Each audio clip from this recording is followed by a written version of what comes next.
Hey folks, a very good morning, good afternoon, good evening, based on wherever you're joining us from. Welcome to the Telerik Q4 2024 release webinar.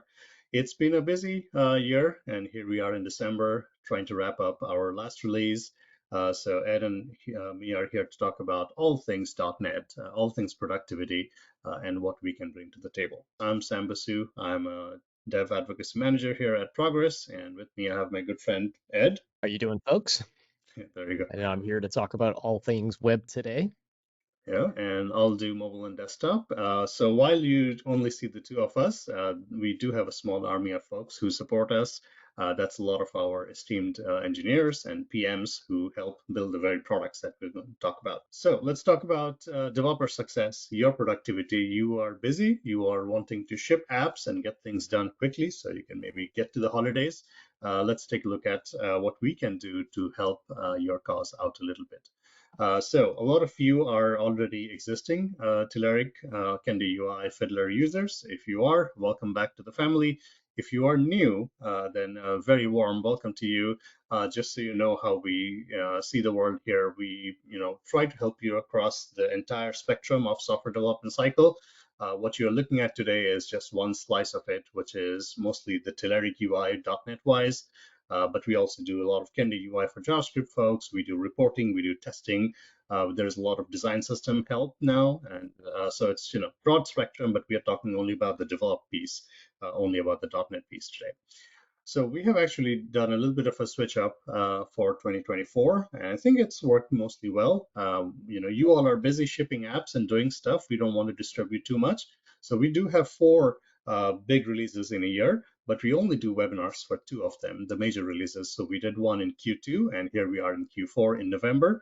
The in-between releases, they are silent, but they are packed with lots of goodies. So if you are a DevCraft user, you know where to go get the latest bits. We do put out blog posts announcing everything. So here we are at the end of November. The release actually went out like 10 days or so prior to this. So everything that we are showing you here, it's all live and you can play with it on your own.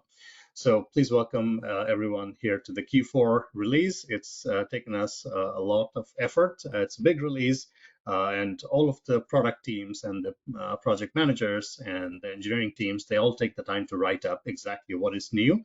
A lot of times we might be stuck using one slice of DevCraft, one little product, but it always helps to take a look at everything else because a lot of you do have DevCraft and you have our entire offering at your disposal. So take a look, and all of the details are at blogs.telerik.com. Every release, we do have a bit of a theme. And again, this is the last major release of 2024. We are trying to break new ground with our design story, with more productivity for developers, day zero support for .NET and JavaScript frameworks. We have had Angular 19 support, Kendo, React and 19 that is still in the works because React has not released yet. But we do have .NET 9 support for all of you .NET folks out there. So again, lots of productivity, newest and latest runtimes and workloads to help you be more successful. The Q4 release has been out, so you can go get the latest hot bits. So however you do it, a lot of you use the control panel, a lot of you go get the NuGet packages, or just get the raw bits, the DLLs from your download, subscribe downloads. So however you get it, go get the latest bits, and then that's how you're going to see some of the things that we talk about light up for your projects. And everything we do today on the Telerik side of the family stands on .NET. And .NET, this is a Microsoft slide, but again, it's not your old school .NET anymore. It is very flexible. It is open source. It's modular. Tooling is great all across, rich ecosystems, and we can target just about every type of app or device that you can think of. So I think we're in a good place. And you're also going to hear us a little bit talk about a little bit of AI, because again, that's the times that we live in. So you'll see some experimental stuff, things that we're excited about. No promises, but we are trying to see where things fit. Not to force you into using any of it, but as and when you decide you want to use some AI, it doesn't need to be always the flashy things. It can be intelligence behind your workflows that is making your business more efficient.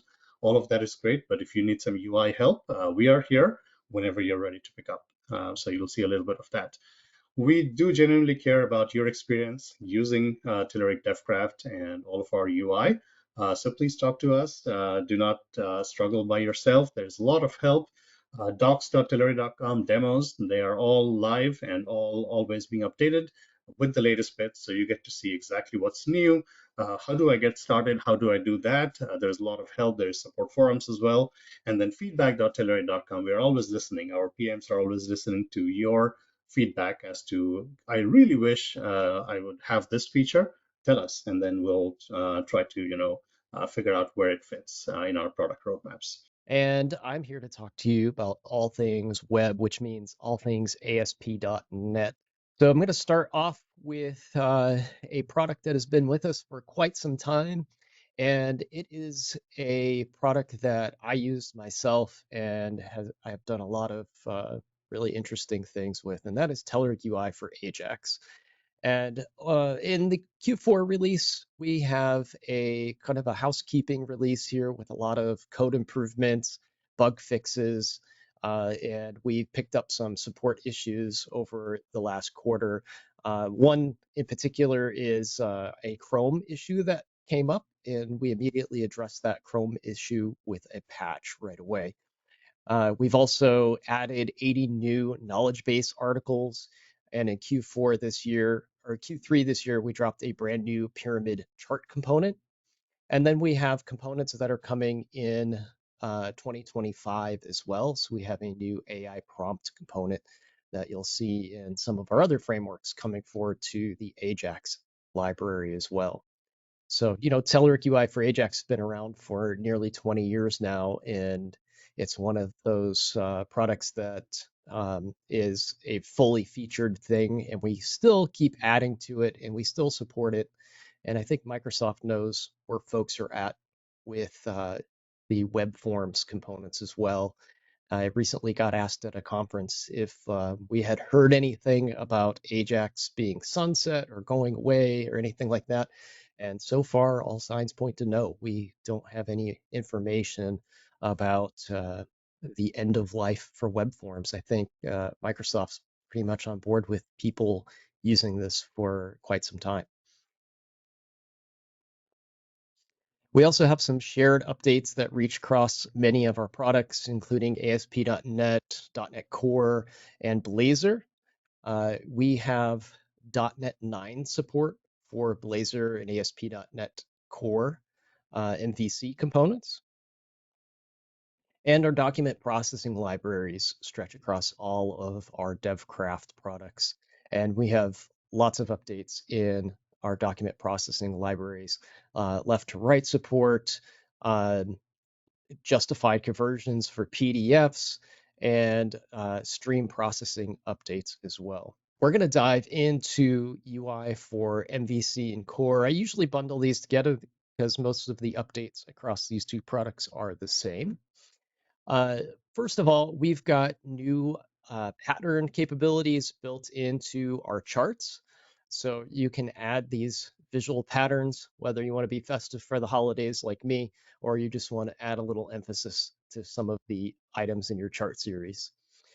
We also have a node data template that was added to our charts. These are super helpful when you have situations where you can't display data for some reason. You can display a helpful message instead. I like those empty states. They provide a good user experience. We also have the CSP compliance for the spreadsheet component. You'll also notice some other CSP compliant updates in this release. We'll talk about those in a minute. And this helps mitigate risks and vulnerabilities in your apps. Things like script injection and whatnot is mitigated by enabling the CSP compliant standard. And we see this a lot with our government customers, military, and so on and so forth. So we're trying to support all of those folks by enabling the CSP compliance across our components. One of the new additions to the grid is the scroll to item functionality. This is something that users were requesting. We'll take a deep dive into that in just a moment. And then we have our declarative initialization, which you'll see across many of the components. Again, this is dealing with the content security policy stuff, or CSP compliance. So we've added a way for you to initialize components now that are CSP compliant in the initialization process. Previously, this would use an inline script, and now there's a way to do that without that inline scripting.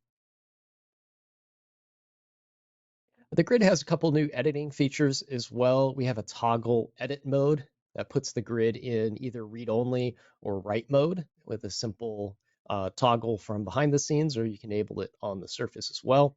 And then we have remote validation, so you can do server-side validation, which can be quite handy.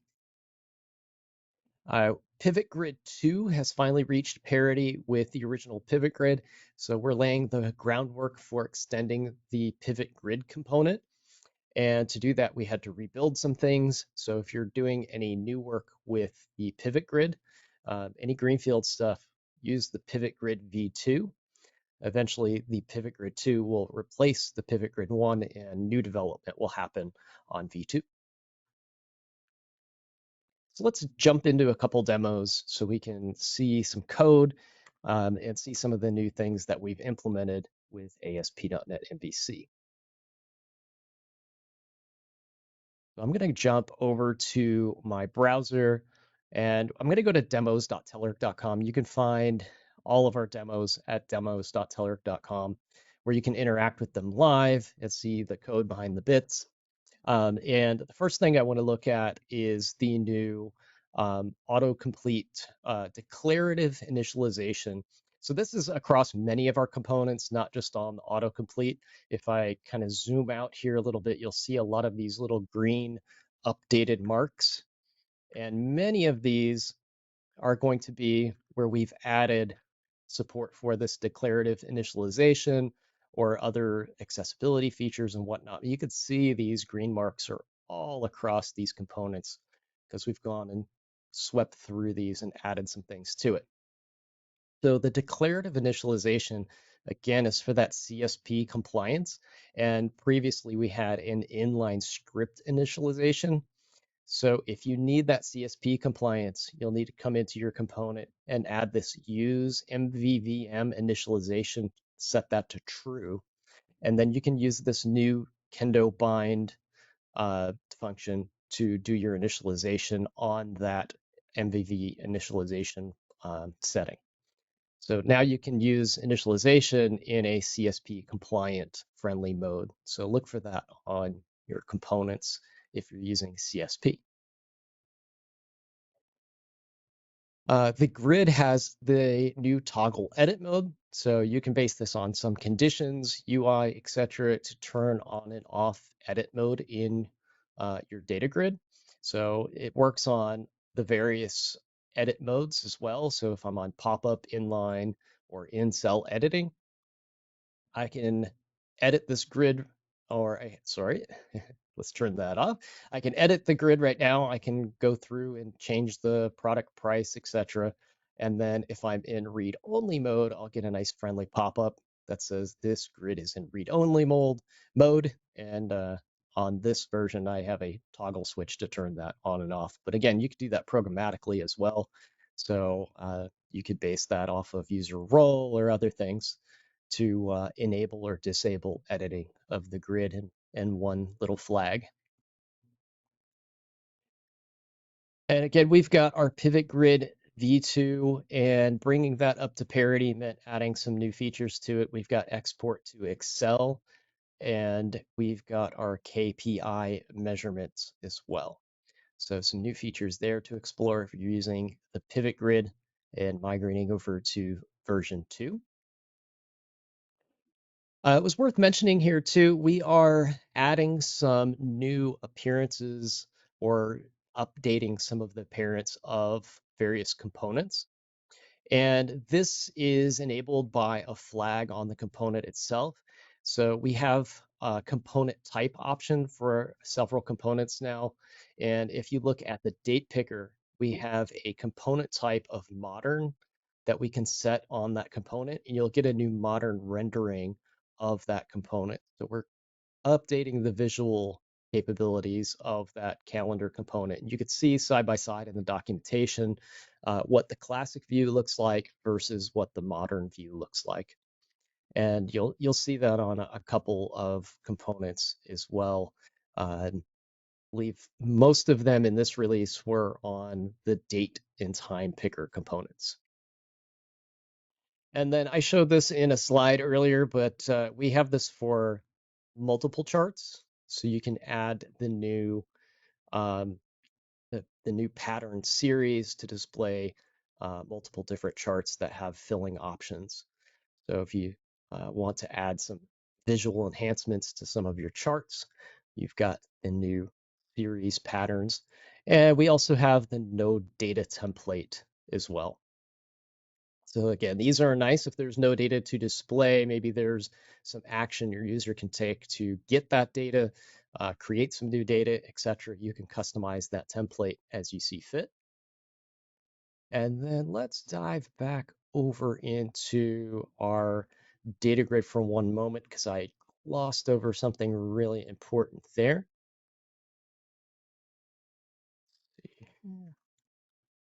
Data grid, it lost it on the right-hand side. Where you at, grid? There we go. Want to get back to the top level here. We've added this scroll to item option. And this is a method that you can trigger through the client side. So if I wanted to say scroll to item 37, I could click this button and trigger that API. That's going to bring me right to that record in the data grid.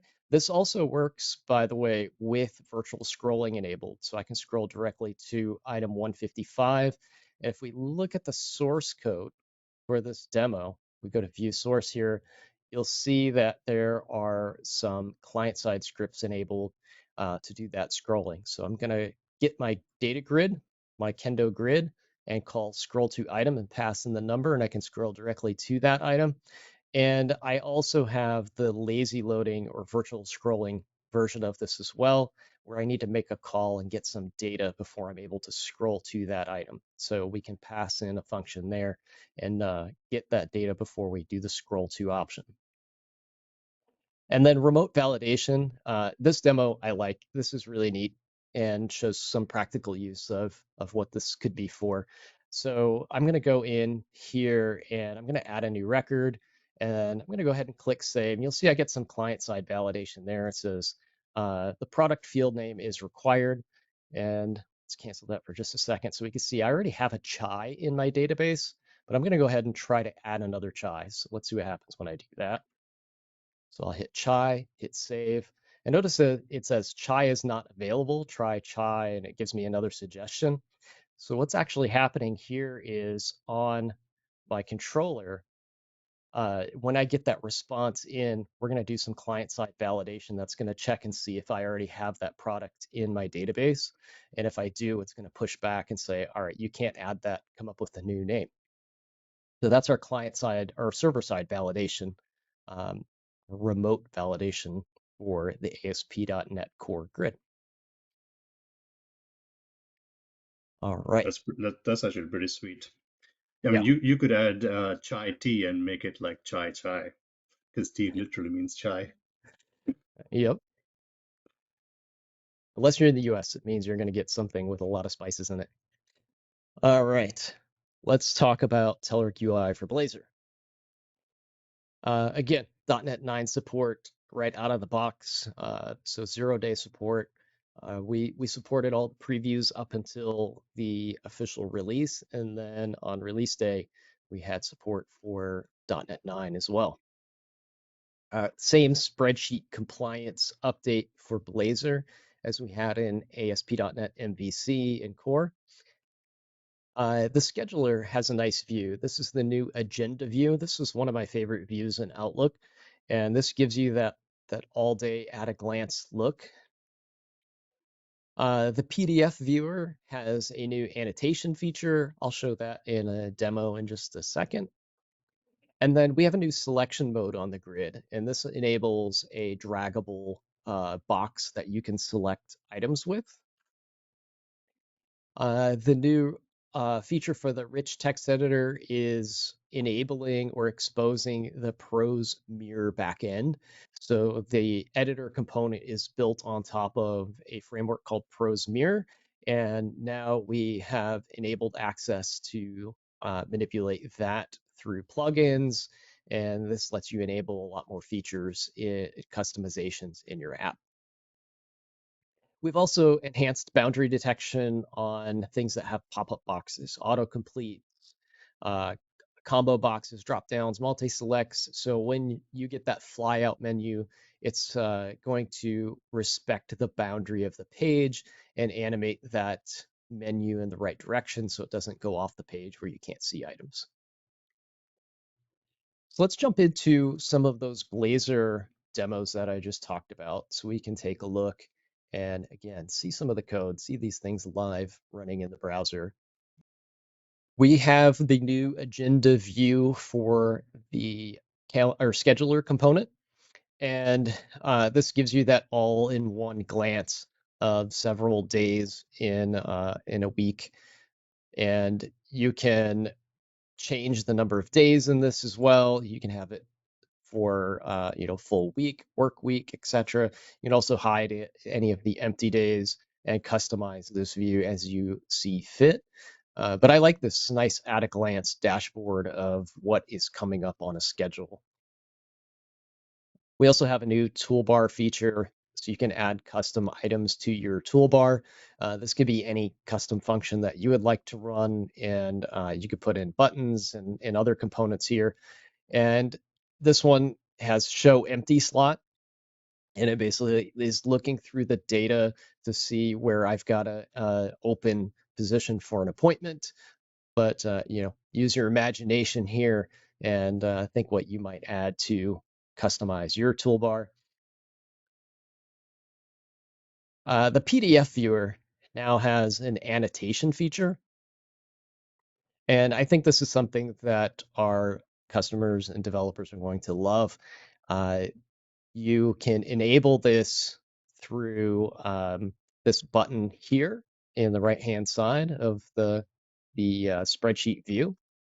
And when I enable that, you see the toolbar come up, and I can use my highlighter, and I can come in and highlight text on the page, and then I could change the color of that highlight, and then maybe I could come in here and say, some sort of message like this is incorrect,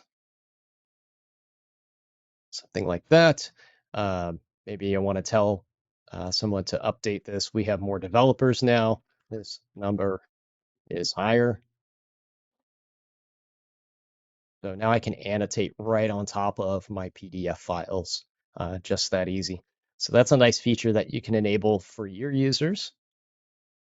So Ed, I think it's good to mention Mhm. that these are actually powered by document processing. So while Ed is showing you all of this in Blazor, in the PDF viewer, you get the same benefits everywhere across.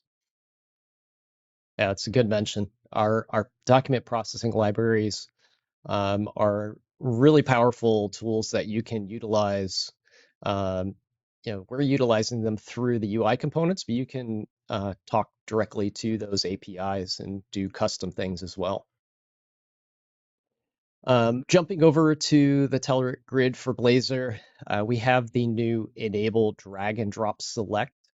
So you can enable this on your grid, and you can select items just by clicking and dragging this box across the columns.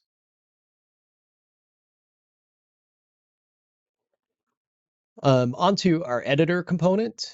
So we have the Prose Mirror plugin capability. Again, we've exposed the underlying engine that runs the editor component.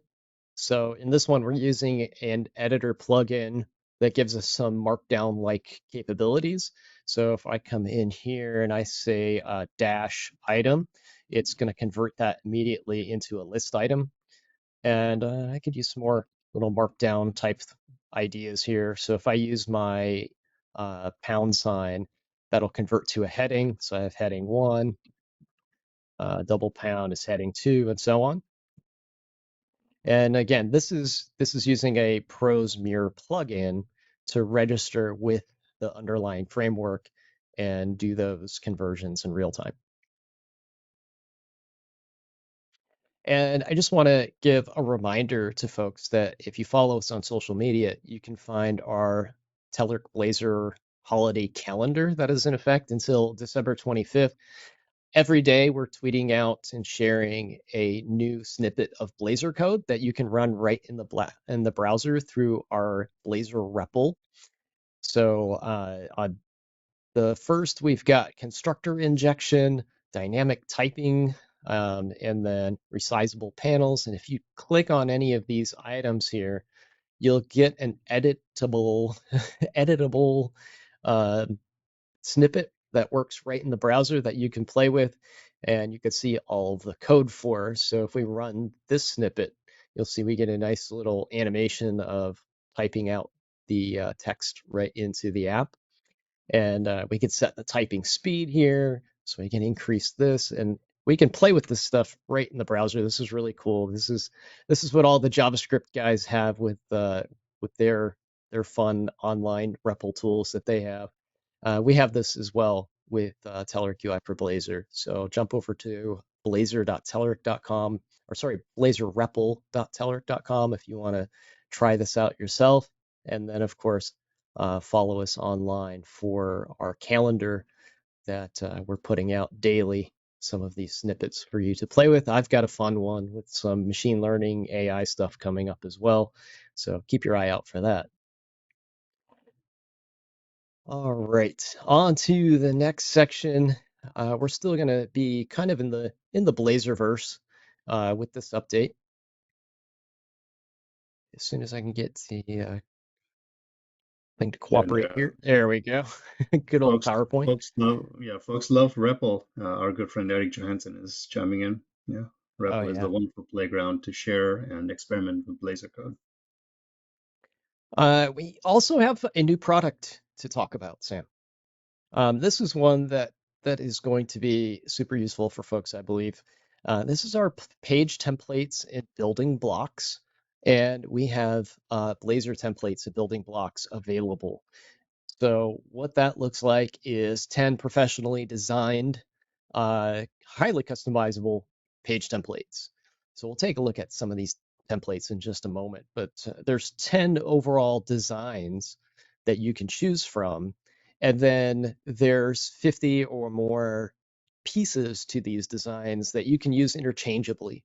So if you pick, say, design A, but you like some of the building blocks from design B, you can totally use those building blocks and they will adapt to the theme of the design that you have because they're all based on the Progress Telerik design system.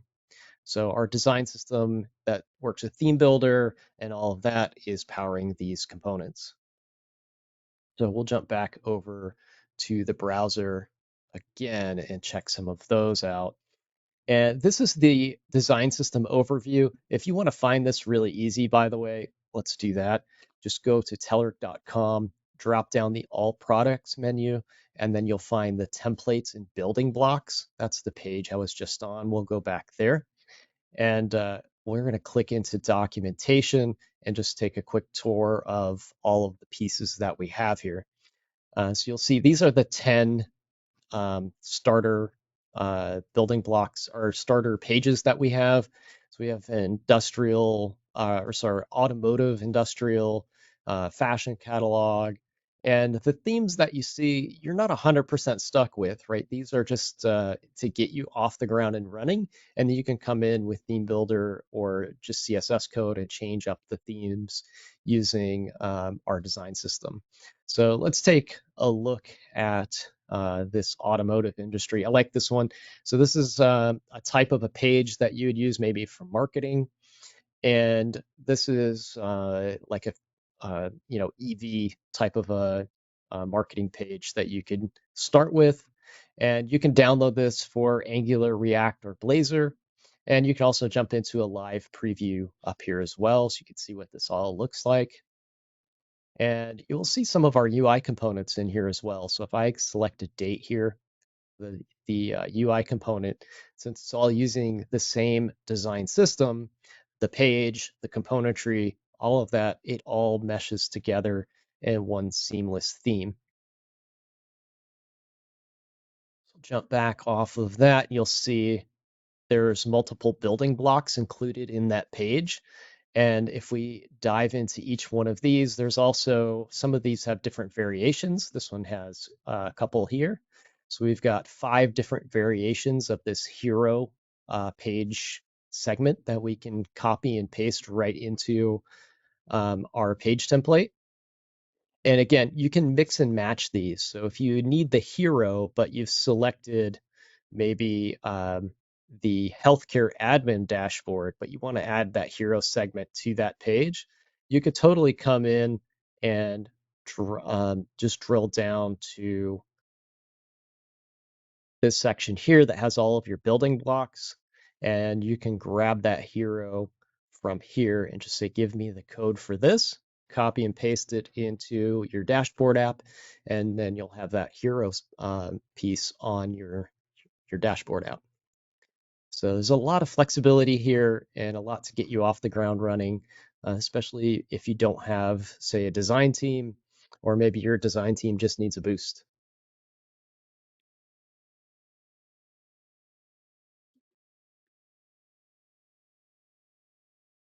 And we have support for the building blocks and templates built into our theme builder application. So support was added there. And while we're on the topic of theme builder, we have Figma to HTML conversion now in theme builder. So this gets you from design to code much faster, helps you automate that workflow in creating usable, reusable pieces of HTML. And you can do that through Figma, through the Figma plugin that we have.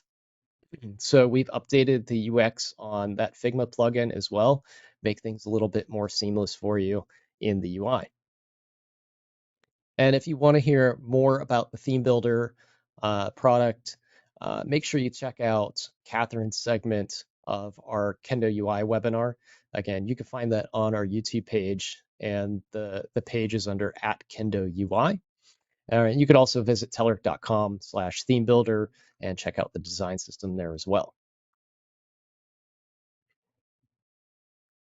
All right, Sam. We're going to talk about some experimental stuff for just a minute.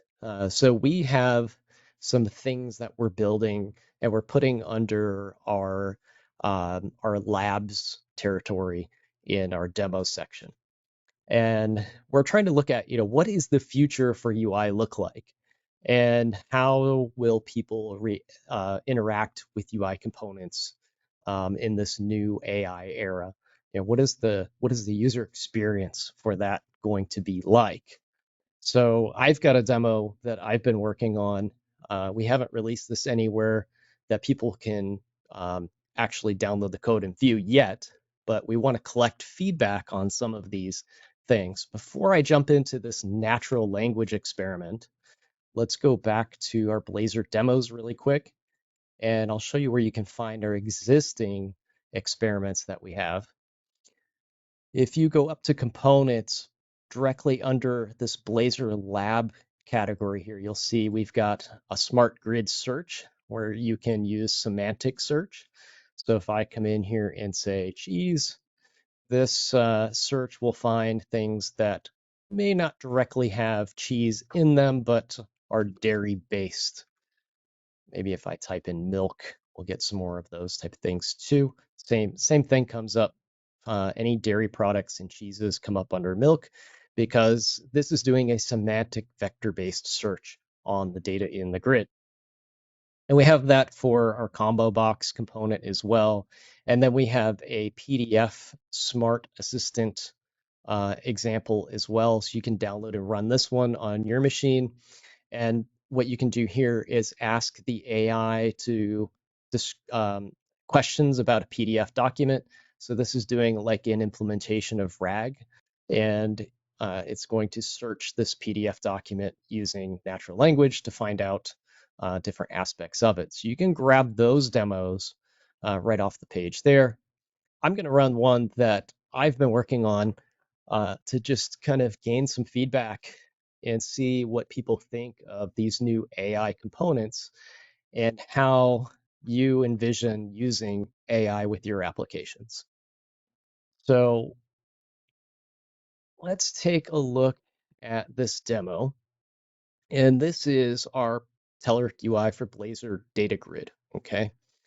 And one of the things that kind of sticks out to me as a user is there's a lot of ways to interact with this data grid. I've got menus on all of my columns that have searching, filtering capabilities. I have a drag and drop way to sort groups of items by column. There's just a lot here as a brand new user being introduced to this component. I may not know exactly how to interact with it. But what if we could just talk to it? What if we could use natural language to interact with our data grid? So let's try an example. Sort by country in ascending order.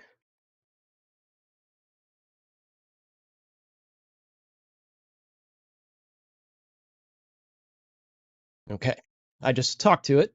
There's a button at the top here that lets me record a message, and then that gets turned into speech to text, and then that information using natural language goes off to AI, and the AI has been trained on features of the data grid. So it knows how to sort by uh, items that are displayed in the grid. So it's sorting now by country in ascending order. And let's try something else. Only show me items that are greater than the number 60.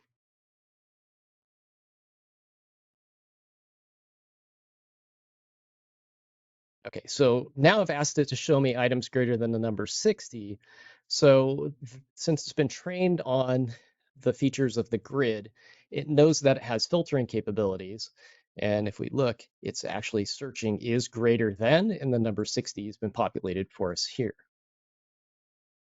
So let's try something else. And again, we're using natural language here, so we can talk to the grid in a language that isn't specific to the grid itself. So if I want to navigate through the grid, I don't have to say navigate to page 2. I can do something like this. Show me what's on page 2. All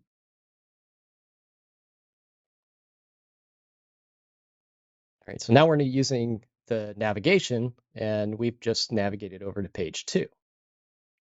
And this might be pretty interesting so far, but what if we kind of ramp things up a little bit? I'm going to select an item here, and I'm going to say filter by the selected country.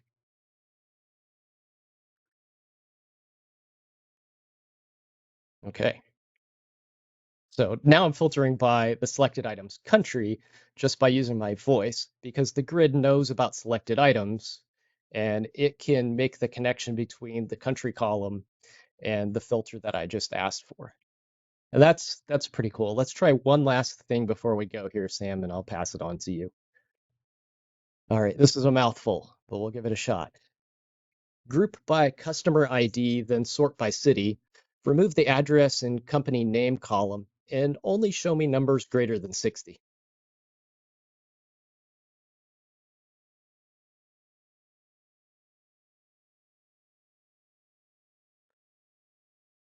All right, it got most of that.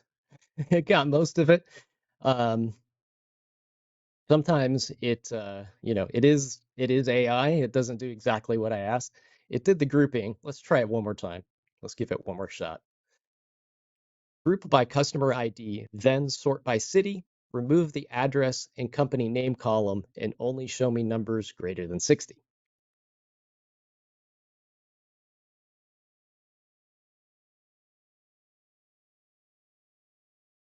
There we go. So it's doing multiple operations at once. So, this is an early idea, experiment, whatever you'd like to call it.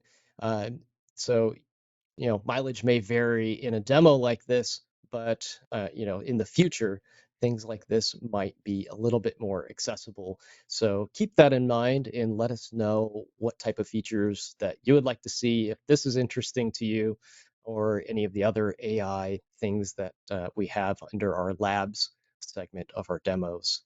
We'd really like feedback on those so we can build things into the product in the future.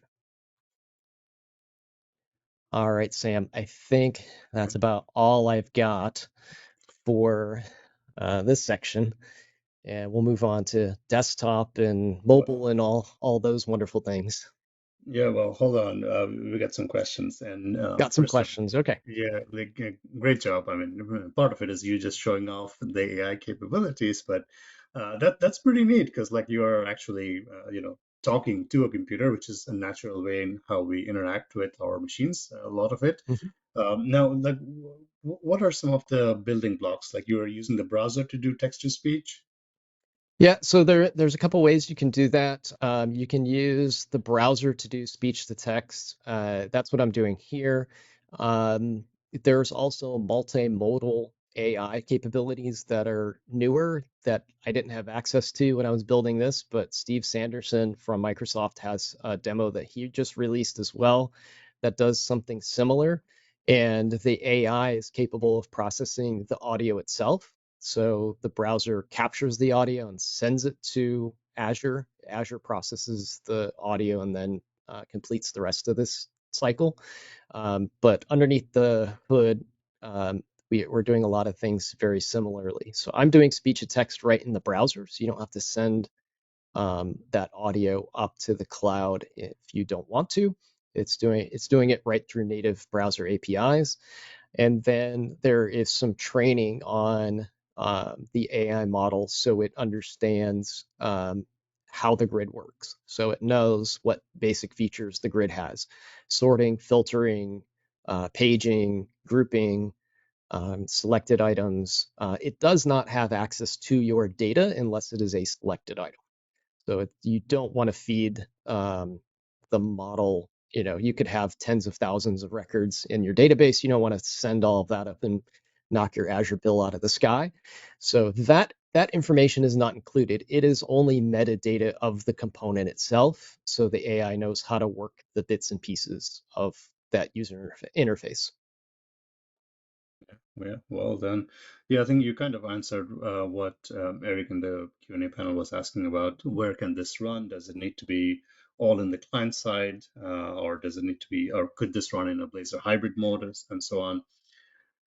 So you are using the the browser, but then for any, what that means to the grid is the semantics of the grid itself, and that can be Yeah. fully client side if you want. Well, this is currently processing in Azure OpenAI. But again, the data, your data isn't being sent there. It's just your query and the metadata of the grid. So it's a little bit lighter weight than one might assume on the surface. Um, it's a lot of clever prompt engineering at this point, but Yeah, we're looking at ways we can improve it now that it's an idea and it's out there. So yeah, I yeah. think this offers up some accessibility for Hmm. folks that are using Big time. alternative means of input. So voice being a big driver Yep, of that type of input. You don't need a keyboard, you don't need a mouse, etc. to use this. So you can just use your absolutely. voice. And then it enables you to just talk naturally to the user interface if you don't know how to use it. Yeah, yeah, well said. Yeah, big benefits for accessibility. And also like to point out to what Ed was saying, like when we are thinking about AI capabilities with our UI, it is purely a choice that you folks have. And you might have reservations towards using public AI cloud services. You might run things completely behind your firewalls. That's up to you. When we do things, we will make sure things are nicely separated out, NuGet package wise, so you're not, you don't have to, face like regulatory challenges trying to incorporate our UI into your projects. And also in terms of how we pull this off, there are many ways of utilizing AI. There are lots of standardizations that are coming up. There is semantic kernel from Microsoft if you're a .NET developer. There is also extensions AI. So we are thinking of maybe an abstraction layer, a shim, for all of your Telerik UI and Kenda UI, because the JavaScript folks might not be used to some of the .NET services or Azure as much as we have. So we want to give you a consistent layer so all of our UI works the same way. And So I think yeah. one last point from that perspective that you just gave, Sam, the grid itself did not get changed in any way, shape, or form in this demo. There's not customized grid code here. This is a layer on top of what already exists. So it could be completely separated. And it's also um, showing that AI can be used to augment things that we already have. So if you think about it in the way like if we did vehicles, like we could create a whole new vehicle system and embed magnets and roadways and special markers and stuff and cars that can only travel on these new special roads. But instead we augmented current vehicle technology with cameras and sensors to drive them on the roads that we already have. So it's kind of using that perspective of applying AI. Yeah, absolutely. Going back to some of the demos that you did in the past, there were some questions which have Mhm. been answered, but I think it's good for everyone to know. Matt Baylor was asking, the PDF annotations that you showed, can those be saved off? And our engineering team got back, and it's absolutely. So once you download the modified file, all of those annotations are saved up for you. There were more questions about how you had the editable parts of the grid, and could you make certain rows of the grid editable? And I think the grid overall can be read-only or editable, but it takes a little bit of custom logic, and then you can turn on edit modes on a per row basis as well.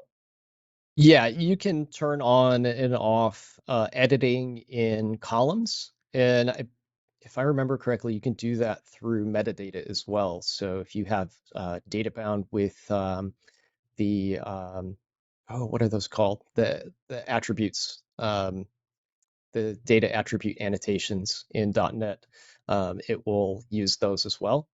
So there's multiple ways to turn off editing for a single column of data. Yep, indeed. Lots of conversations in the chat room about speech to text and text to speech.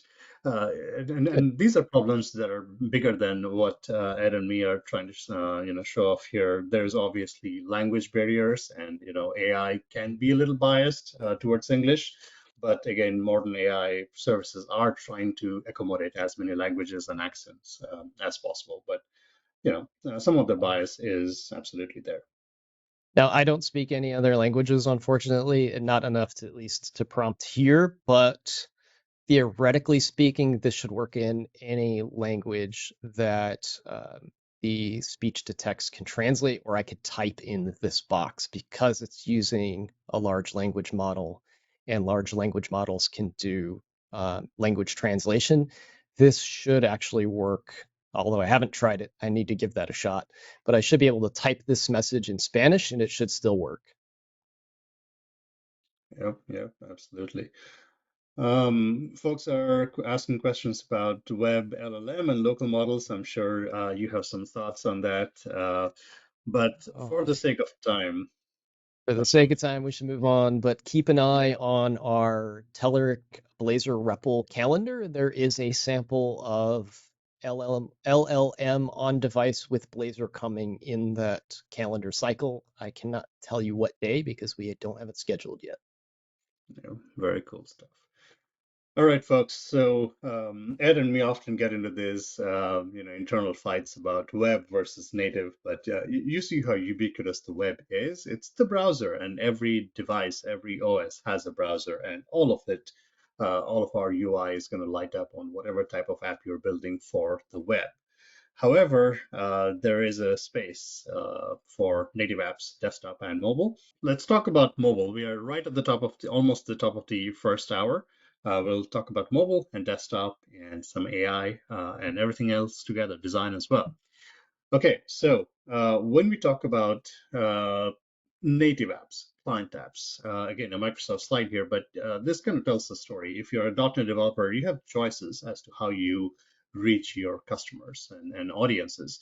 If you want to do straight up native desktop or mobile, sure, you can do WinForms and WPF, those platforms. And think about the shelf life of some modern dev platforms. Things just come and go, but here's WinForms and here's WPF, 17 and 22 years old. They're still going strong, running on more than .NET 9. So there's something to be said about, Windows desktop development and those frameworks, WinUI, continues to be the latest UI and UX stack. But on the other side is the web, and then maybe you got some cross-platform in between, maybe you got some hybrid in between. So lots of choices. It all comes down to how you want to build up your technology stack, how you want to share your code. So let's look at .NET MAUI. So this thing has come a long way. I am a big fan. We have seen this journey from .NET 6 early days over until .NET 9. And this is not just for mobile, it is for desktop as well. But it started with the mobile first mindset. But I'll talk about how much welcome desktop is with .NET MAUI. So it's a very mature platform now. Tooling is stable, rich ecosystem. What's not to like? So things have come a long way. We have been on the journey to build UI tooling and framework and productivity tools for .NET MAUI developers from the early days. And Telerik UI for .NET MAUI has come a long, long way. It's super polished, has tons of UI, and it works seamlessly between mobile and desktop, which is not a thing to be taken lightly. It takes a lot of work, responsive-wise, and how you render things between mobile and desktop. Do we use Kia? Do we use different rendering mechanisms for mobile and desktop? And we have easy migration support if you're coming from Xamarin. We'll talk about some of that. But at this point, our Telerik UI for .NET MAUI tooling has everything that you need to build modern mobile and desktop apps. Think about toolboxes, think about Visual Studio on Windows, VS Code support, extensions. We got it all, so you can be very, very productive. So we have .NET 9 support. There is actually, here, I'm going to switch to my browser here for a second. If you are on blogs.telerik.com, you're going to hit this page up front today at least, and you're going to see everything about the release, so you can see how we break it down.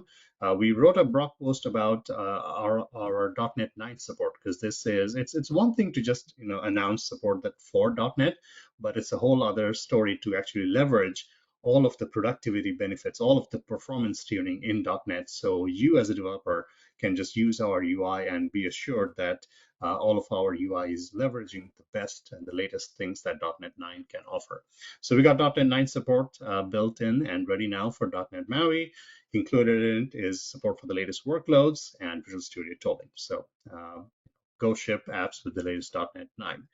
We got some brand new things coming in .NET MAUI. This is something we are particularly proud of. We are still keeping it with a preview tag because there's some work to be done. But .NET MAUI by default does not have theming built in. This is difficult because now you're talking iOS, Android, Windows, and Mac. For very different platforms, you want consistent UI and you want to style things consistently. Maybe you're building the next PayPal or Facebook. You want your apps to look consistent.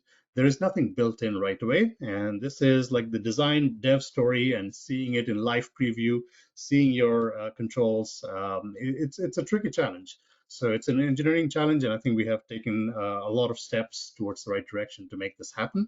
So we now have theming built in for all of our UI across mobile and desktop. So light and dark mode support, color palettes, different things that you can start with and then customize, lots of styling APIs. So we are very proud of theming mechanism support that's now built into Telerik UI for .NET MAUI. Excuse me, sorry about my voice, but let's move on to this one here, collection view. This one we actually did in the last minor release, so we didn't make a lot of noise about it, but this is one of my favorite features because most apps, mostly mobile, end up being a list of things, right? And you want a list view that is super fast and it's fully, feature rich with all the things that you need. We had a list view, but we needed to revamp it to, squeeze out the last bit of performance. So we have a collection view. There is a collection view in MAUI, but you can quickly see where we fit in.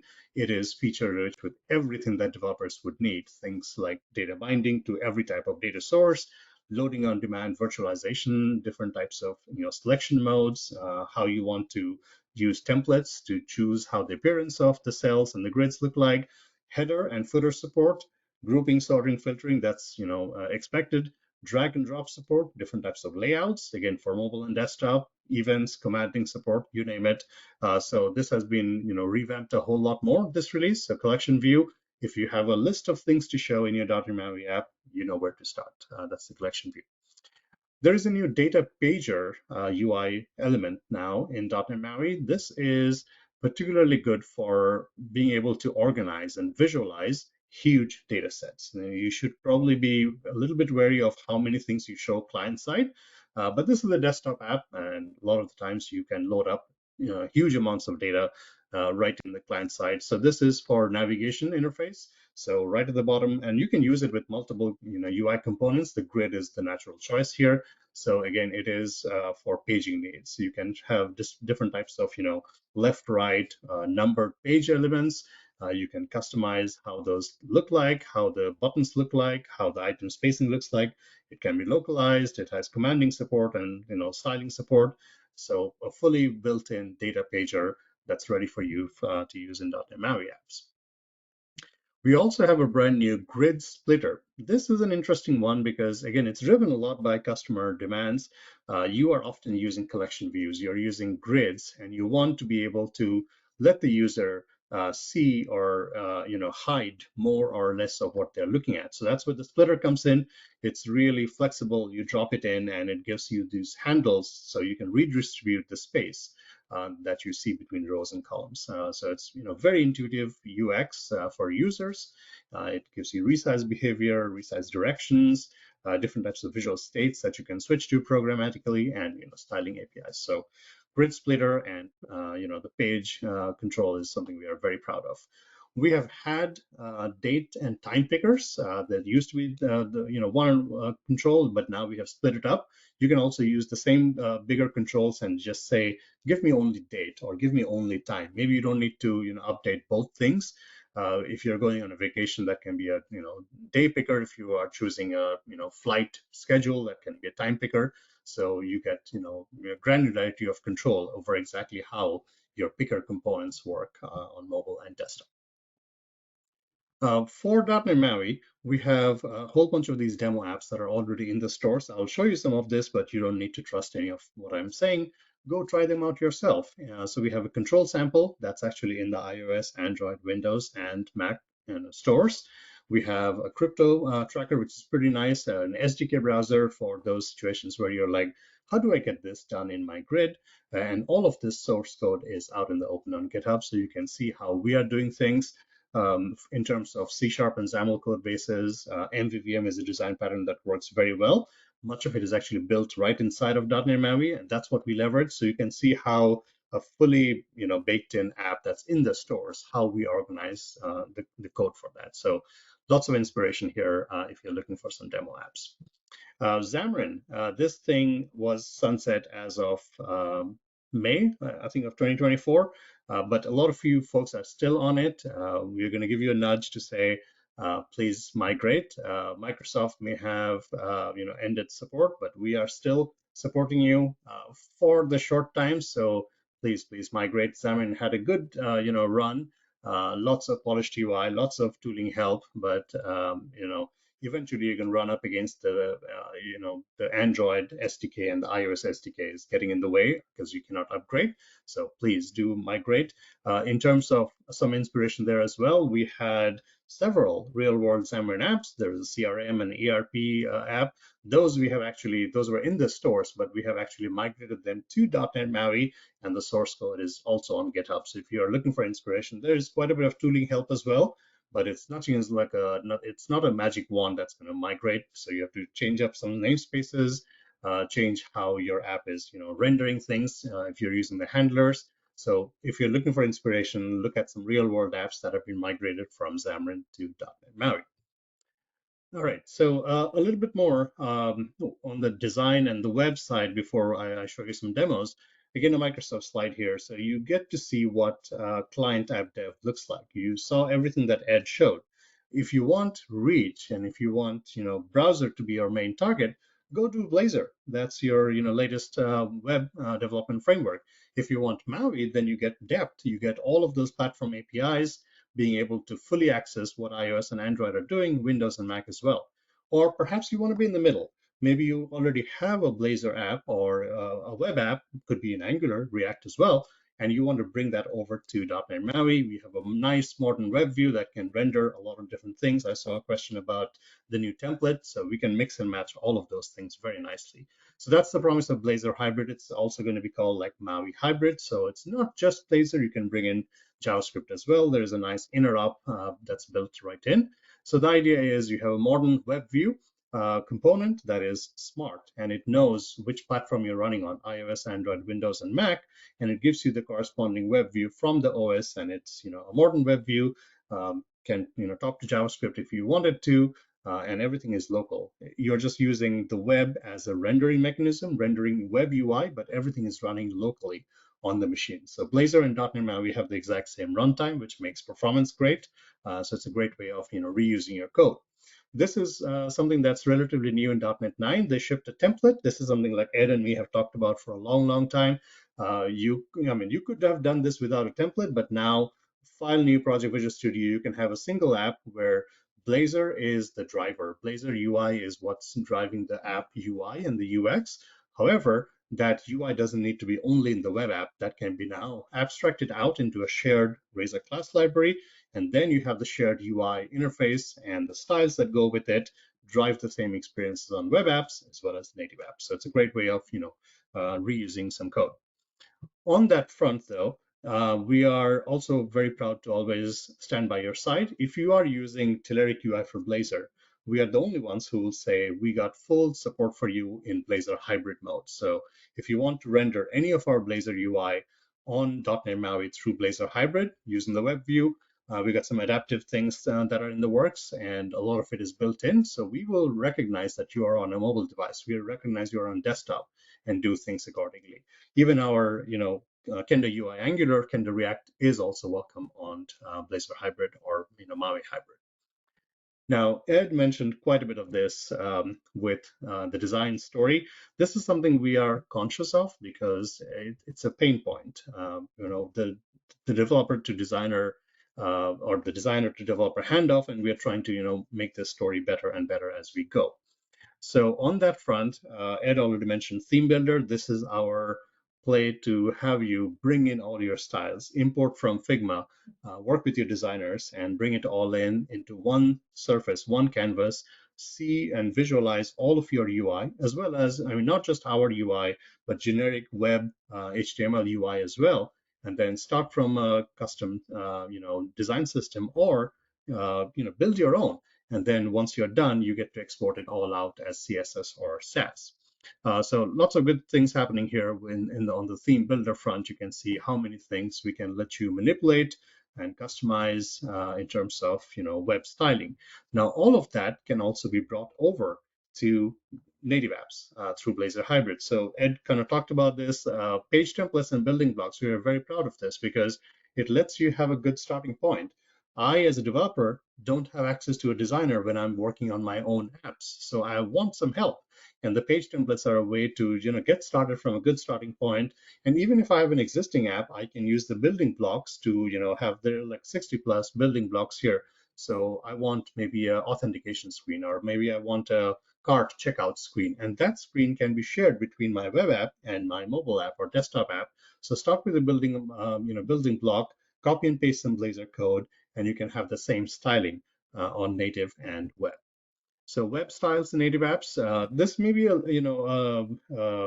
niche area, but you can actually style CSS or XAML with CSS. Not many people do it, but most likely you are bringing in some Blazor or Angular or React UI inside of desktop or mobile apps through the modern web views, and all of your styling is also welcome. So start with Theme Builder, or take a step back, start with Figma, do your designs, export it out into Theme Builder, customize it to your heart's content, and then bring it in. That's going to light up all your web apps, but the same UI, same styles can also work on native mobile and desktop apps. So you can kind of see the continuation of the story. So you do design once, and then you can reuse it all across. Folks seem to be pretty excited about the Blazor hybrid aspect.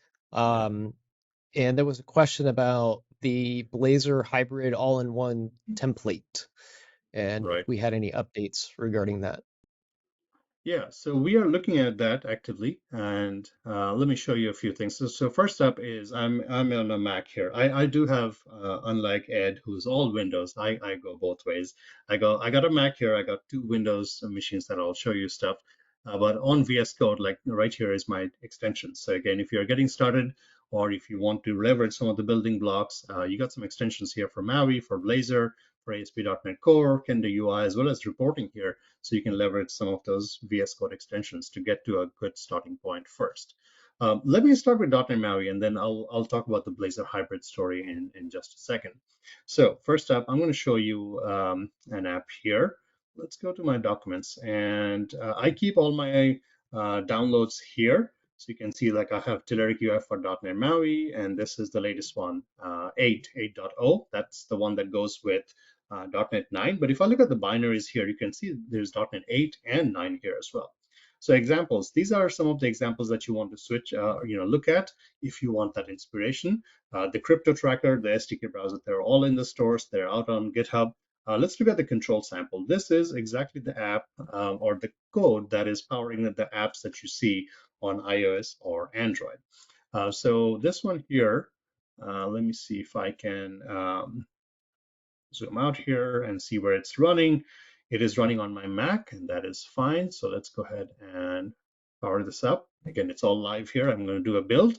It's a big app, so it takes a second here to do a build, because when you are doing your inner dev loop, you don't want to build for every stack, but this one here is doing a build for iOS, Android, Windows, and Mac, because it's a true cross-platform app, and I have not turned anything off.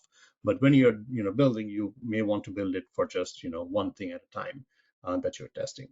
So it's doing a full build. This one here is an app that has all of our UI all in one spot, so you can look around and get inspired by what's out on the offering. So it comes up here as a desktop app, because I said run it on my Mac. Here down at the bottom, I can choose where I run this. Still coming up. And still thinking. Oh, there it is. All right, so this is the .NET MAUI control gallery, essentially. It has all of our UI that you want to use. So down here is a list of all of the UI that you have built in for you. And just like what Ed was showing you in the demos, here it's a desktop app or a mobile app, but you still see those like little orange updated things. So those controls have been updated. And then you have the new red buttons that says this is brand new. So let's look at the DataPager here. This is brand new, and again, it goes particularly well with the grid, but you can envision this being used for other things as well. So in case you had a ton of data that you're displaying in a grid and you want easy pagination, this is right there for you. So 1, 2, 3, 4, you can get to see how I switch pages. I can go to the last one. In this case, I can change how many number of items I want to show in each one. I can choose which page that I want to be in my navigation. So it's just a navigation interface for paging through lots and lots of data. If I wanted to customize this, you can see how I can make this whatever color I want. I can choose to hide the ellipsis. I can choose to put the ellipsis wherever I want. So that's some of the configuration parts of it. How many buttons do I want? Do I want the first page, last page buttons? So everything is configurable through code here. Come back here and let's look at the other one here that's new, and that is our GridSplitter. And let's see if I can find that. Where is that? DataPager, GridSplitter right here. So this one here is, think about having a collection view, or think about having a grid. And right in here, I can switch up how much space. So it's redistribution of space between rows and columns, which makes it really nice, and it can go vertically or horizontally. And again, you get to see the source code about exactly how we render this stuff. Now, one thing to note is if I come back here, let's look at the most popular thing, which is our grid. Let's look at the grid here. And it's going to load up in a default view. The first thing you're going to notice is all of the features that the grid has: aggregate support, columns, and data formatting, and grouping, and sorting, and filtering. But this is new. For every control now, you're going to see theming. That paging large data, that's essentially talking about the data pager. But now we have themes up top here. This is the regular view. But look at that. This is theming that's now built in for .NET MAUI. Again, you don't have this for .NET MAUI built in. It's only with Telerik UI for .NET MAUI. But here you can see the platform main, the Telerik main, a dark mode. So again, I can switch. I can choose a theme, and I start customizing this a little bit. So all the color palettes and everything else that goes with the theme, they all switch to make it work. And my machine is thinking for a second. Oh, there it is. So now it kind of went into a dark mode. So these are all color palettes, and you get to start with some, and then you get to customize it. So that works consistently across all of our UI. So let's see, a lot of the different things here. The collection view, I already talked about it. Take a look at this collection view.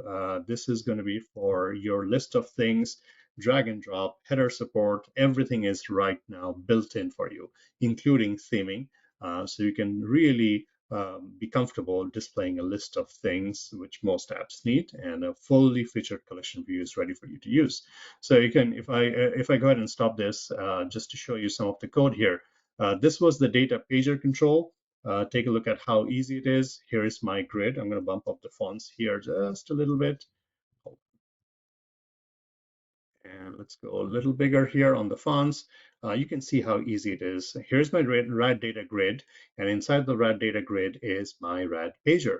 And essentially, when we hand off the item source to the grid, we're going to tell it that here's a data pager that you're supposed to work with. So on the pager, when you go left or right, the grid adjusts its data source to the next set of controls that are in the next page, and so on. And here is the GridSplitter. This is the splitter that's inside of a grid, and then it's got another collection view. So this can go inside of any grid or any collection view to reorganize the rows and the columns that you get to play around with.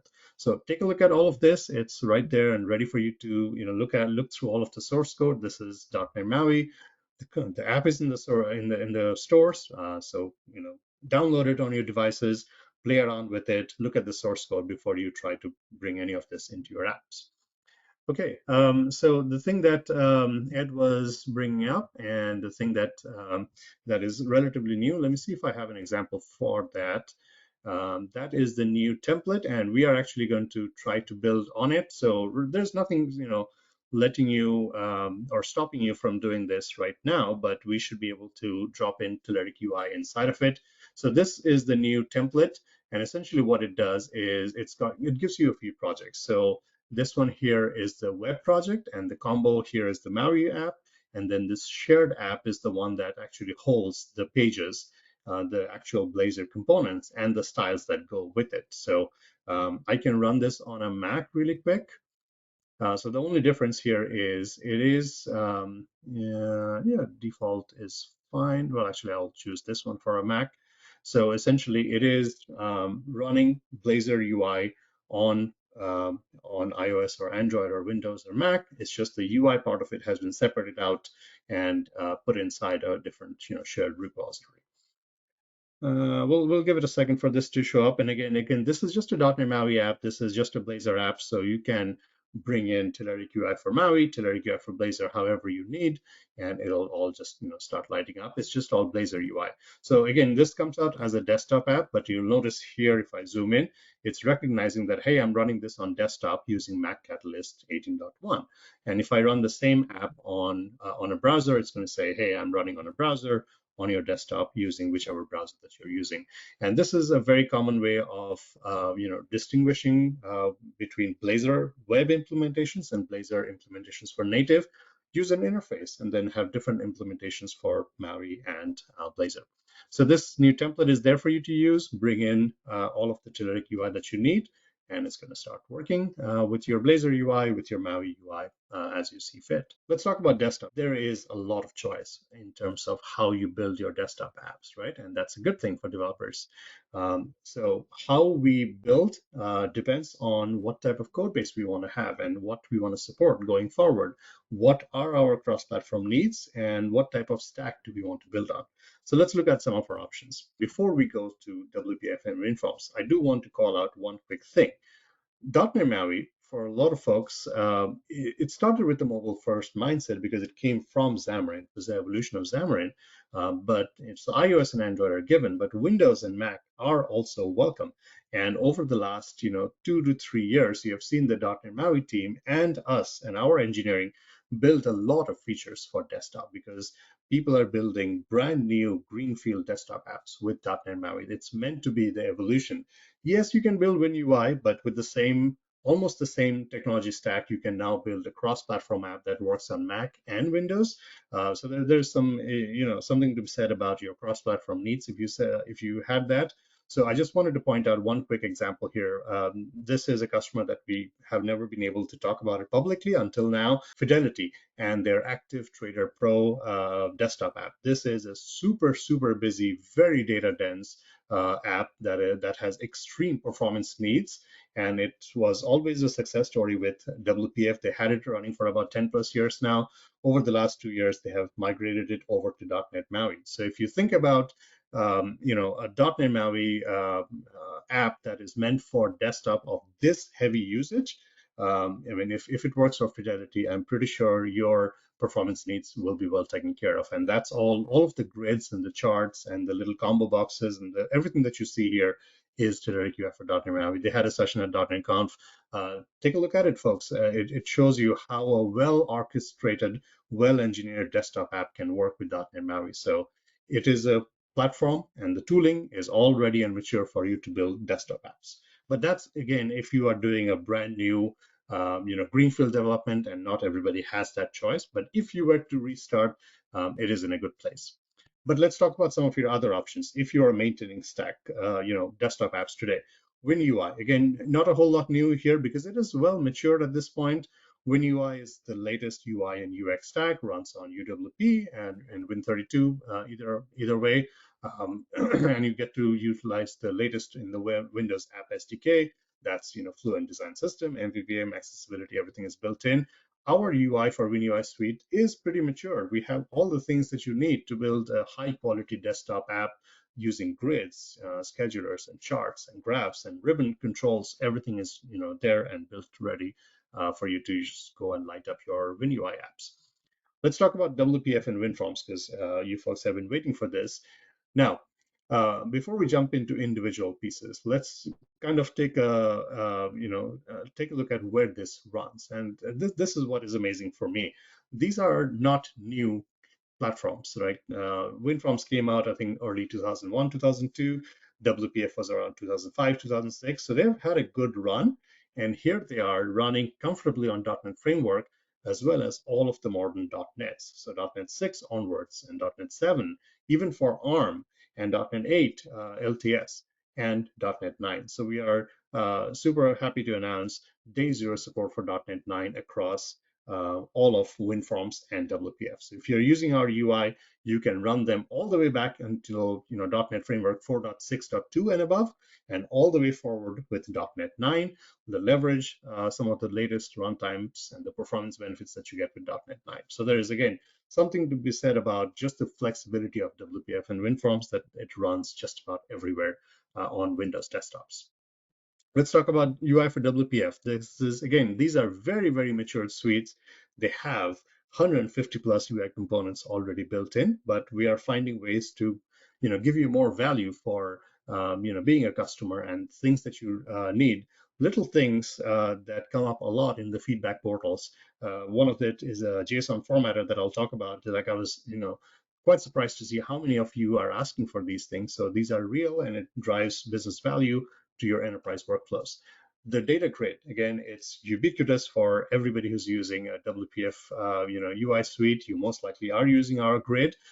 We have always have sorting, filtering, grouping, but the filtering part of it gets some additional functionality. There's a new filter editor UI that lets you build complex expressions. So think about like and, or type scenarios, multiple queries that all wrap up to be working on the same data set. So it's super intuitive for the users to figure out. And as a developer, you don't need to do anything. It's just built right in. So it's a nice complex view for your users to be able to build the filter of their choice, including operators and parenting and child-parent relationships. It's all built in. The grid view also gets a little bit of help, like it can sort, and it can sort on multiple columns very, very well. So if you do have multiple columns, now you can switch, and now you can build some keyboard shortcuts and modifier keys to switch between the sort modes, like is it on first name, is it on last name? So again, any valid key combination is supported. Bring it in, offer it to your users as a shortcut for switching up the sort order. So it's again very intuitive for users to switch up the sorting. We keep on giving new ways of lighting up modern WinForms app, and we have had like probably 20 or so themes already built in. We found the need for another one that folks were asking. Windows 11 high contrast theme. This is new. Again, if you're working in government or other organizations where accessibility is big on top of your mind for regulatory reasons, I mean, it should be big for everybody, but if you are wanting to build those high contrast apps, this theme is going to light it up right there for you. It's got a clean aesthetic, and it goes on, Windows 11 styling, and it's suited for, busy Windows apps. The grid view that is in WinForms gets some new functionality. It can do virtualization for sure if you give it a ton of data, but what if you had like hierarchical data, which is like self-referencing? In this mode, it's a performance hit to try to load up everything all at once. Like when you click on a row, that's when we should go and fetch the things that need to be displayed for that particular row. And that's what we have with the new load on band for functionality. You click on a row and we go look through your hierarchical data. It could be in a huge amount of data, but it reduces the memory footprint because we can go and fetch exactly what is needed when it is needed. So, and it also gets a new row selection feature based on a checkbox, which I'll show you in a second. The syntax editor, this is actually super powerful. It's amazing how or what people build with this. It's not like building the next Visual Studio, although I mean you can, because it knows C#, it knows most of the languages, but JSON was a very common thing that people were asking for, and now there's a new JSON tagger, so it helps with readability, makes things nicely color coded. It's easy to navigate. Like load up a huge JSON document. This has all the ways to collapse or expand your JSON nodes. Just very intuitive to work with, and this has been heavily asked for, and now we have it built in the syntax editor UI. All right, so before we switch to some more demos here, this is our document processing. Like Ed mentioned, this is something we are super proud of. It's a standalone library. Again, it is a .NET library that works with every one of our UI suites, and it is standalone because it's UI independent. We want to utilize the benefits of this across all of our product lines. So again, if you look at any enterprise workflow, working with Word documents, working with PDF files and spreadsheets, it's part and parcel of what you do. So wouldn't it be nice to have some granular control over how you build those documents and how you manipulate, how you work with those? So our document processing libraries, we are happy to announce they have .NET 9 support. Again, day 0 support. We're talking PDF, Word, Spread Stream, and Zip library. All of them have .NET 9 support.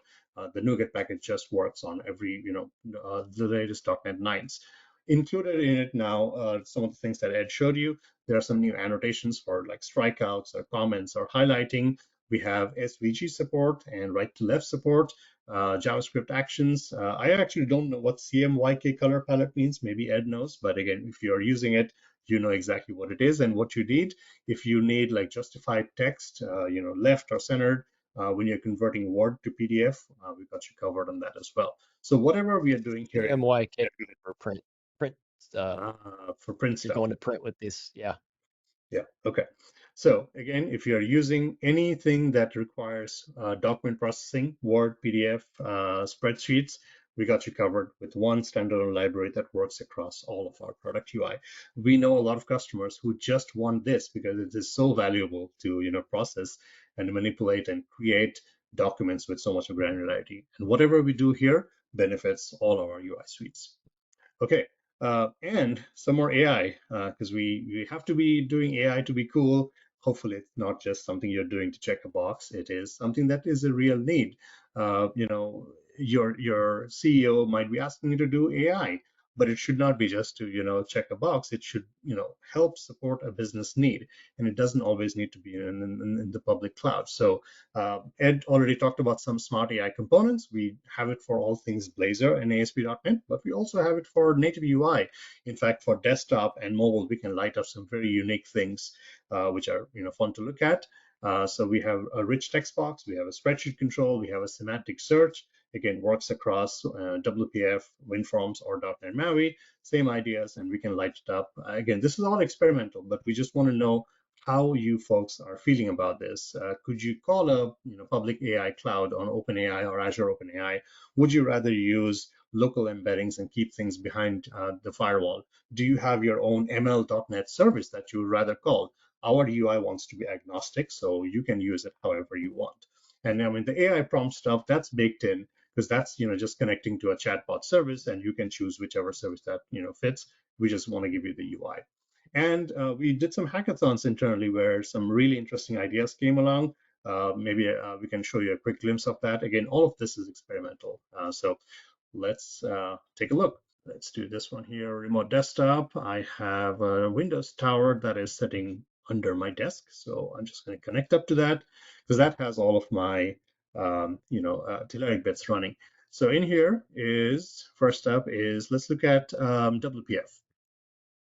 Again, this is an app that's just from the store, so this is all like trial UI, but you get the idea. Take a look at this top notch here. This one says which version of that is you are running. So I'm running 2024 Q4, which is the latest bits. Again, the stores, if you are getting it from the Windows Store, will prompt you. If not, you can go and update. So a lot of UI in here, and everything is, again, listed. What's new? What are the key features? If I look at data management here, and if I look at grid view, again, just look at the pure number of features that the grid view has. It is quite stunning. It's quite a lot to actually scroll through and find the thing that has changed for you. But let me scroll a little slow, because I want to take you to the filtering options. This one here is showing off the new filtering modes. And notice the new filter descriptors down at the bottom here. We are telling you exactly what we are showing you. It's, the filter is country of Germany or France and order date greater than a certain thing. So I can turn it off and not see it if I don't want it to. Here's some configuration. I can, have the filter editor showing or not showing. I can have some header or wrapping enabled. And then if I go in here, this is the new filter editor. Again, as a developer, you don't have to do a single thing. It's just lights up for you, and let your users choose a complex filtering expression so that they can, make things work for them. So again, very advanced filtering. Now it's ready for you to work on, and for your users to be able to filter the way they want. Okay, so let's go back here. I'm trying to see what else is new here. Tree list view. This one has, again, it's a tree list view, but it's very full featured. I'm trying to think what else was new here. I probably missed something in the grid view. I'm going to try to go down and see if I missed anything. The filtering one was the one I saw. I don't see anything new flagged, so I'm going to switch to WinForms here. But again, take a look at this app here. It has all of our UI, and there is an SDK browser as well that has all types of how to get started type articles. And the settings here lets you control light mode or dark mode. So it's a full-featured WPF app with all of the latest Telerik UI. Now here is the WinForms sample. And again, we update those samples every time we have a release. This one here also says, hey, I'm running 2024 Q4. This one highlights some of the things, or I can explore all of the controls all in one place. Let's look at some of the new things. The grid view selection, this is something, again, we did started doing in the last minor release. But for you to be able to select a row, now it's just a checkbox that highlights the whole row. And you can, allow multi-selects or show me the whole column. Should I be able to select based on the checkbox? All of it is customizable for you. The load on demand. This is one that where you have, again, it's not just the whole grid being virtualized. It's also each individual cell and row being virtualized because it's nested hierarchical data. So if I tap on that users, it looks very fast here because there is not much data to it. But in case you were to tap on a grid row and that behind the scene had 1,000 more things that you were going to bring back. That can be virtualized, and then when you collapse it, we release that memory. So it's very smart in how it does so. And actually, while we're looking at this, over here on the right is all of my themes. Let's take a look at that. Like 20 plus themes are right there. That is the new Windows 11 high contrast theme. So again, if you're caring about accessibility, if you want a nice, clean aesthetic design with a high contrast mode, take a look at this. Now let's look at the syntax editor here. This is the one that has, it knows C#, it knows JavaScript. People build amazing things because it is almost like a code highlighter, code navigation, everything built into this. Now this is looking at a JSON file, and you can see how it knows every JSON node. It can, collapse or highlight things, and it can color code things because it knows JSON inside and out. And it's a custom tag, so you can actually build on it if you have custom needs for specific things in JSON that you want to build on. You can, extend that class to make it work for you. All right, so that's a look at WinForms. And again, this is we can go on and on. Here is our WinUI. Again, this is the mature stack. If you wanted to do C# and XAML, latest UI and UX stack, take a look at all of our WinUI 3 samples, and then .NET MAUI also works on desktop as well. So that's a look at some of the desktop apps. And let's close this, and I want to take you to some more things. I have 16 minutes left. Okay, that's good enough time. I'm going to take you to another Windows box. And this one happens to be a VM that's actually running on my Mac, because this one has some of the experimental bits on it. So it has .NET 9 running. All right, so let's go to Visual Studio. And I don't want to update that right now. I want to show you a few extra things here. Let's look at this one here. Same idea as what Ed showed you. This is semantic search. So this can all be behind your firewalls. There is no AI call that we are making. We actually minimized the size a little bit, so it's a little bit more visible. So this is a .NET MAUI app. It is all desktop. So let me go ahead and run this to show you what this looks like. Same exact idea. This is doing a vector search. So when you have a list of words, this can be all driven by Entity Framework. In fact, if you look at .NET 9 and the Entity Framework things, some of the vector searches are now built in inside of Entity Framework. So connect it to whichever SQL server or however it is that you have your data source, and then let Entity Framework give you some of these keywords. So here, if I search on milk, you can see like this being on desktop, I can say, oh, we got 3 matches here: dairy products, cheese, and produce. They all have something to do with milk. So it doesn't need to be the exact term. We are trying to find a similarity match between 2 sets of words vectorized and trying to find a match. So all of this can be baked right in. If you look at the code and how simple this implementation is, we are essentially going off the embedding and searching for the thing that you typed in. And this is just a little bit of fake content here, but we can choose how much that local embedder, how much of the similarity do we want. It's greater than like 0.65 in this case. You can fine tune that to make it work for your own. So again, just a little bit of semantic search that's built in and ready for you. And I think I showed this off at the last webinar as well, but this is always so much fun to look at. This is, again, a WPF app. So AI doesn't need to be only for shiny web things. You can bring it to desktop here as well. This one is showing you a rich text box. And again, these are all experiments, but you can see the potential of what this can do for you. Here's a WPF app. And let me expand this a little bit here. This is a rich text box, so it has the ribbon UI, and I can type. I was actually out of the country when came back to about 4 feet of snow, because if you live in the Great Lakes region of the Americas, you're used to a lot of lake effect snow. So I can type whatever. What is lake effect snow? Question mark, right? And I can obviously type or ask questions about technical stuff, but here's a quick explanation from Azure OpenAI to say lake effect snow is blah blah blah. So again, as the user is typing, you can give them prompts, you can give them suggestions. And this doesn't need to be a full-on large language model that is open, that has knowledge about everything. This can be very contextual based on somebody who's working on the field and they're typing and you just want to help them out. So that's a rich text box. In this case, this is actually using GPT Turbo 3.5 Turbo going off and doing a full search, but you get the idea. And then this one here, I love showing off how this can be integrated inside of some of your enterprise workflows. So this one here is also a WPF app, but this one is showing a spreadsheet control, and it has a bunch of things that it wired up, but essentially comes back with this spreadsheet control, and it's lining up Formula One winners and the years and the number of wins they've had.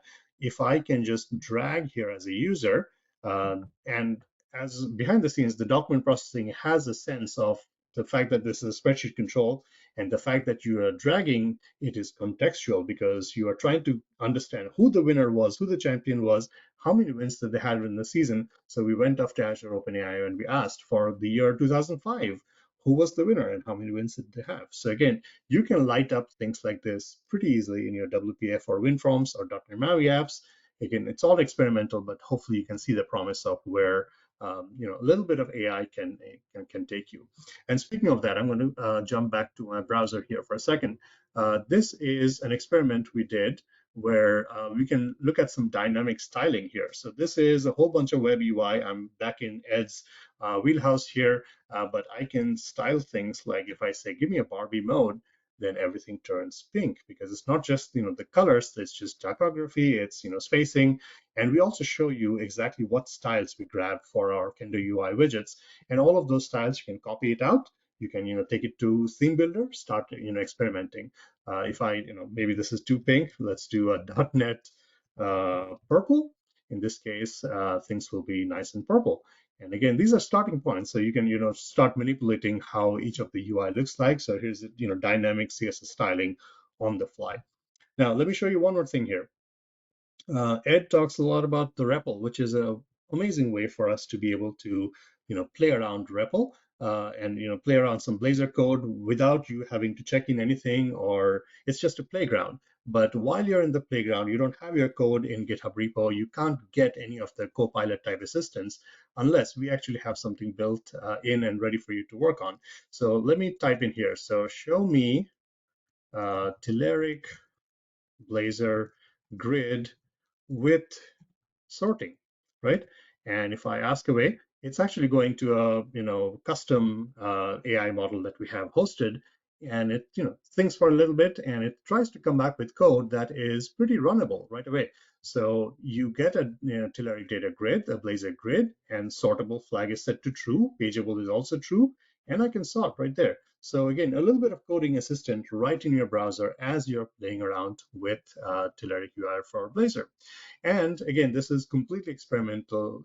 We don't know if we're going to make this into an actual experience, but we can bring that same experience to some of your code editing in your VS Code or inside of GitHub code spaces or Visual Studio on Windows as well. So same exact idea. We're going to hit the same exact model, but just with a different endpoint here. So this one here is running as a VS Code extension. So it's a Node.js app, but again, we can light it up with some other ways. So let's go and run this. When I do, you're going to see VS Code, but with a little bit of custom chat help here. So let's go all the way over, and it's not centering hit. Okay, now we can talk about it. Okay, so this extension doesn't load, that's fine. Here I can do an @ and you can see in addition to some of the GitHub and VS Code and the terminal and the workspace, I can do custom things like Telerik or Kendo UI helper. And here I can have the same commands. So show me code for Telerik Blazor grid with sorting and filtering, right? So something that is very custom. And if it's a generic coding problem, there is no point in trying to circumvent Copilot because you're not going to beat Copilot. But if it is something that is very unique to us, if it is something that's in our support forums, and perhaps we can light it up. So here you get a Telerik grid with the sortable flag is true. Here's a filter mode, and this is code that you can execute right here if you were in the REPL, or just copy it out. So again, experimental, but we are interested in your feedback to know, is this something that's going to be of help as you're working through Telerik UI across all of our product lines? So could we light up, extensions and chat agents essentially that help you be more productive in what you're doing? So a lot of experimental things is what we are showing you, but hopefully you get the idea that we are trying to enable you to use AI however you see fit. We had one question asking, like, how do you choose the framework that you need to go with these days? There's like so many options. You've got Blazor Hybrid, you've got, WPF, all the above. Like, I'll phrase it in the question that came in chat. How do you choose a proper framework? It is tricky for sure. So I'll give you an old man's answer, but your answer might depend on what you're up to. So first up is the fork in the road is, do you want to do web stuff or do you want to do native stuff?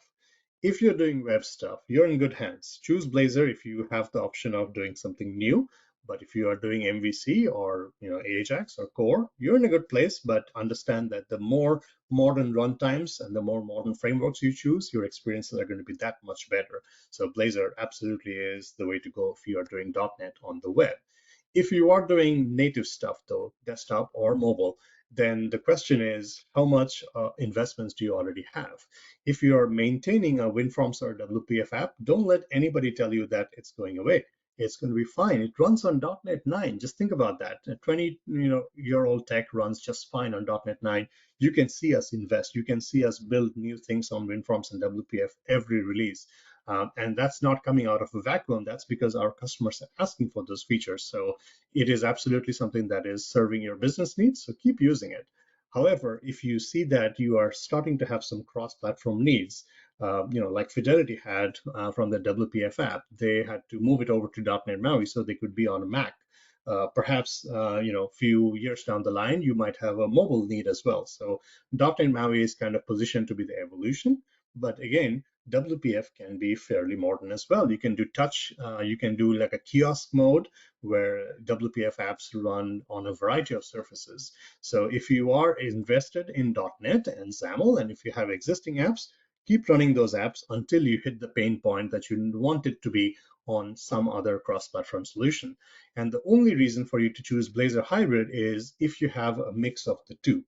If you have a team that is doing Blazor, and if you have a team that's doing WPF or WinForms, perhaps there is a crossover. You can, in fact, you don't even need to do .NET MAUI. You can actually bring in a web view, which is web view 2 if you're on Windows, and you can render Blazor inside of WPF, inside of WinForms. So that's a way for you to cross those boundaries and reuse some of your web investments, especially if you have investments in styling your apps. And if you want that consistent look and feel, nothing like dropping a Blazor component along with its CSS or Sass inside of your desktop app and just lighting up this experience. So again, it all depends, but choose a stack or a mix of the stack that lets you reuse your code the most, that you're well served going forward.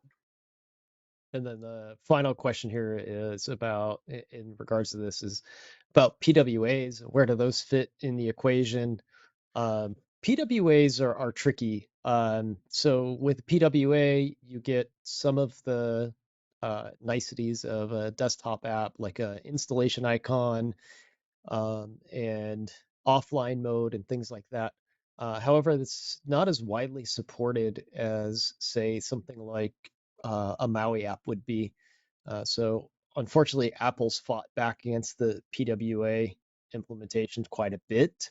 So there's always been a lag behind on that platform. So if you really want offline capability and maybe a desktop icon, PWA is a good approach. But I think MAUI these days has a lot more to offer. That's just my personal opinion.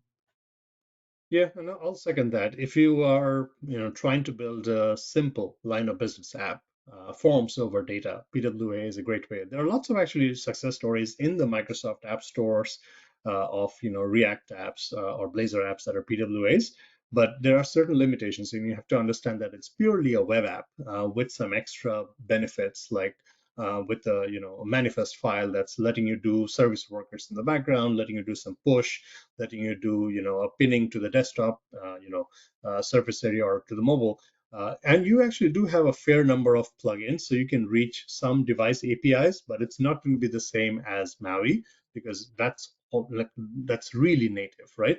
But at the same time, if you are okay with a little bit of help, and if you understand that there's going to be some differences between Safari and Chrome and other things as to how people experience your PWA, again, it's driven by pain. If you see those pain points, then you need to start reconsidering other ways. But repeatedly, it could be a lowest hanging fruit to get you off the ground.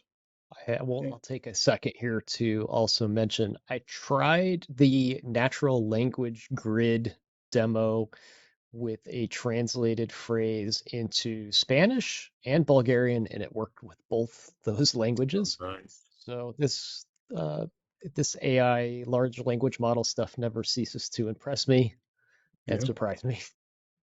indeed, indeed. The world is your oyster. Use it as you see fit in your business. And we are only here to enable you to have the UI so you don't have to reinvent the wheel as you're utilizing, AI solutions, as well as being able to, like what Ed showed off with, manipulating the grid and, interacting with it without, a mouse and a keyboard or touch. Voice may be a more natural thing. So a lot of things are changing in the world of AI, and we are just trying to ride the waves, like everyone, every one of you, and we are trying to keep your options open. So if and when you are ready, we have all the UI to help you out.